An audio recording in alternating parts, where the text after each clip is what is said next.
শিলিগুড়ি পৌর নিগমের প্রধান কার্যালয়ে পালন করা হলো ৭৫তম প্রজাতন্ত্র দিবস। শুক্রবার সকাল ৯টা নাগাদ শিলিগুড়ি পৌর নিগমের প্রধান কার্যালয়ে ভারতের জাতীয় পতাকা উত্তোলন করে দিনটি পালন করলেন শিলিগুড়ি পৌর নিগমের commissioner Sonam Wangdi Bhutia, deputy mayor Ranjan Sarkar সহ পৌর নিগমের অন্যান্য আধিকারিকেরা। वंदे मातरम, वंदे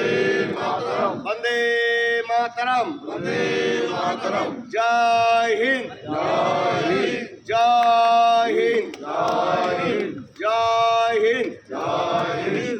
निवेदन करবেন মিউনিসিপাল কর্পোরেশনের মাননীয় কমিশনার সোনম ওয়াংদি ভুটিয়া মহাশয়।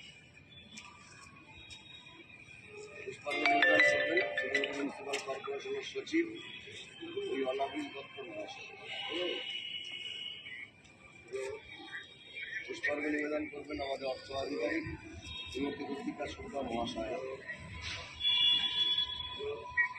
পুষ্পার্ঘ্য নিবেদন করবেন প্রধান করণী শ্রী সুব্রত বিশ্বাস। পুষ্পার্ঘ্য নিবেদন অনুরোধ করব ওমেন ডাক্তার বিশ্বময় ঘোষ, নজরুল